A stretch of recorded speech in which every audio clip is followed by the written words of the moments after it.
गोविंदा आला रे आला, जरा मटकी संभाल ब्रिज बाला। दोस्तों, ये नगमा सुना आपने। ये नगमा है 1963 में आने वाली फिल्म ब्लफ मास्टर का। और ये एक ऐसा नगमा है कि आज तक, जब से ये फिल्म आई उस समय से लेकर आज तक, जन्माष्टमी के मौके पर सबसे ज़्यादा जो गीत बजाए जाते हैं वो यही गीत है। लेकिन इस गीत के पीछे एक कहानी छुपी है। आज मैं आपके सामने उसी कहानी का जिक्र करने जा रहा हूं, तो बने रहिए हमारे साथ और देखते रहिए अपना मनपसंद चैनल सिनेमाया।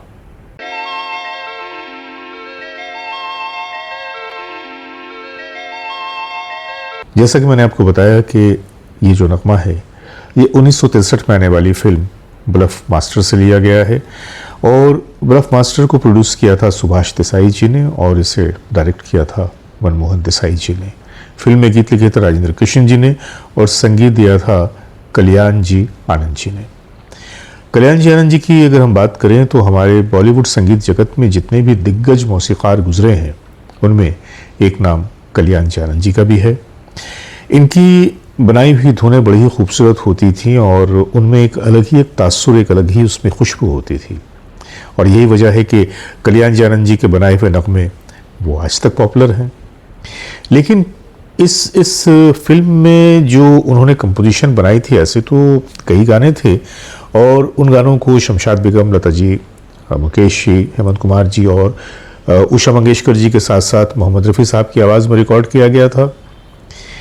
लेकिन एक जगह पे आके गाड़ी रुक गई और वो गाड़ी कुछ यूँ रुकी कि सारे लोग बिल्कुल एक कंफ्यूजन में आ गए कि इस सिचुएशन में क्या किया जाए। हुआ कुछ यूँ कि जब इन गानों की कंपोजिशन बन रही थी तो इस गीत की भी धुन कल्याण जी आनंद जी ने बना ली। और एक चीज़ मैं आपको बता दूं कि उस वक्त इनके असिस्टेंट हुआ करते थे लक्ष्मीकांत प्यारेलाल जी। तो इनकी बेशतर फिल्मों में लक्ष्मीकांत प्यारेलाल जी का भी एक बहुत ही अहम रोल हुआ करता था। गाने तो एक के बाद एक रिकॉर्ड हो रहे थे। अब रिकॉर्डिंग का वक्त आया उस गीत का कि ये जो आपके सामने मैंने पेश किया, गोविंदा आला रे आला, इसकी जो कंपोजिशन थी, इसकी कंपोजिशन का जो डिमांड था वो ये कि इसमें एक बहुत ही चुलबुली, बहुत ही शोक अंदाज की आवाज़ का इस्तेमाल किया जाए। और न जाने इसके पीछे क्या वजह रही होगी, लेकिन कल्याण जी चाहते थे कि इसे या तो हेमंत कुमार जी की आवाज़ में रिकॉर्ड करूं या मुकेश जी की आवाज़ में रिकॉर्ड करूं। ये बात जैसे उनके दिमाग में बिल्कुल सेट हो गई थी। इस बात को लेकर हालांकि लक्ष्मीकांत प्यारेलाल जी भी थोड़े से अचंभित थे कि ये जो गाना है, ये गाना तो कुछ और ही मांग कर रहा है।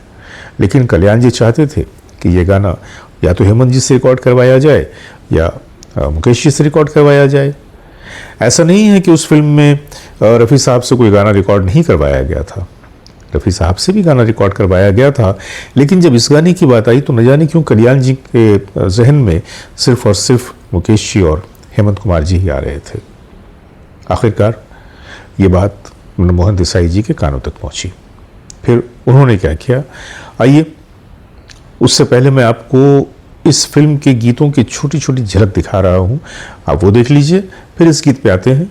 निकला कुछ ऐसी चाल, दीवाने का पूछना हाल, प्यार की कसम कमाल, अब कहीं ले जा ना किसी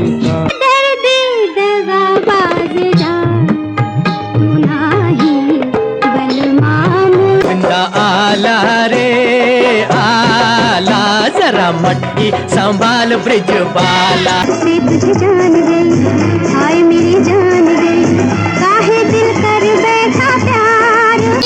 चली कैसे हवा ये चली कि भौरे पे मरने लगी। यार हम ना करेंगे सूरत पे, यार हम ना मरेंगे।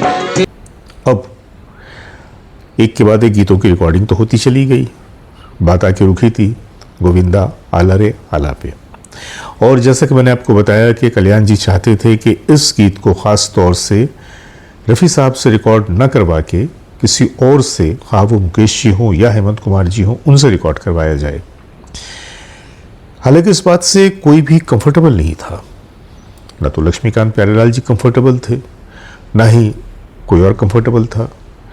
बात जब फिल्म के डायरेक्टर मनमोहन देसाई जी तक पहुंची तो अब मनमोहन देसाई जी का मामला ये है कि वो तो रफ़ी साहब के बिल्कुल भक्त थे, रफ़ी साहब से बड़ी मोहब्बत करते थे, और उनके ख्याल में बल्कि उनका अपना ये विचार जो था वो ये कि रफ़ी साहब से बेहतर इंडस्ट्री में ना कोई गायक है ना कोई आ सकता है। और यही वजह है कि उन्होंने हमेशा रफ़ी साहब की पज़िराई की, उनकी बड़ी इज्जत की, और रफ़ी साहब के जाने के बाद भी अपनी फिल्मों को उन्होंने रफ़ी साहब के नाम से डेडिकेट किया।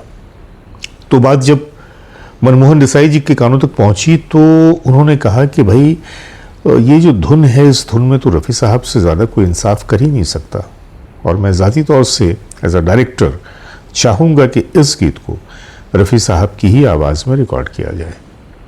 अब भाई जब फिल्म के डायरेक्टर ने ये कह दिया कि इस गीत को रफ़ी साहब की आवाज़ में रिकॉर्ड किया जाए तो अब तो और कोई सूरत नहीं थी, तो इस गीत को फिर रफ़ी साहब की आवाज़ में रिकॉर्ड किया गया। ये तो हुई बात उस गीत की रिकॉर्डिंग की, लेकिन इस गीत के पिक्चराइजेशन की भी एक बड़ी मज़ेदार कहानी है। माखन के छोरों की सेना, ओ जरा बच के संभल के जी रहना। एक बात मैं आपको बताता चलूं कि मनमोहन देसाई जी का ताल्लुक गिरगांव के खेतवाड़ी से है, बचपन उनका वहीं गुजरा, और जब इन्होंने इस गीत को पिक्चराइज करने की बात सोची तो इन्होंने सोचा कि क्यों ना मैं इस गीत को बिल्कुल फ्री स्टाइल में उसी जगह पे शूट करूं जहां का मैं हूं, उन्हीं गलियों में शूट करूं जहां मैंने कभी जाकर ये दही हांडी के मटके को फोड़ता था या उसमें हिस्सा लेता था। तो इस तरह से उन्होंने फैसला किया कि वो इस गीत को गिरगांव के खेतवाड़ी में जाकर शूट करेंगे, और उन्होंने ऐसा ही किया।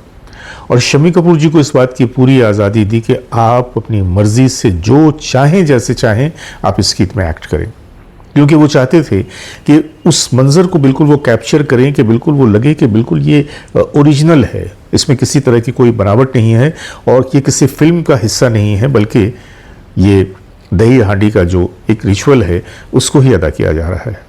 और वाकई उन्होंने जिस तरह से शूट किया और उसमें हिस्सा लेने वालों ने जितनी खूबसूरती के साथ अपने अपने हिस्से की अदायगी की, वाकई ऐसा लगता है कि जन्माष्टमी के मौके पर ये जो दही हांडी का एक रिचुअल है उसकी अदायगी ये लोग भरपूर तरीके से कर रहे हैं। उम्मीद है कि आज की भी कहानी आप लोगों को पसंद आई होगी, तो बने रहिएगा हमारे साथ यूं ही, अपनी मोहब्बतों से नवाजते रहिएगा। और भाई व्यूअरशिप काफ़ी कम हो गए, थोड़ा ख्याल रखिएगा। इजाज़त, खुदा हाफिज़, नमस्कार।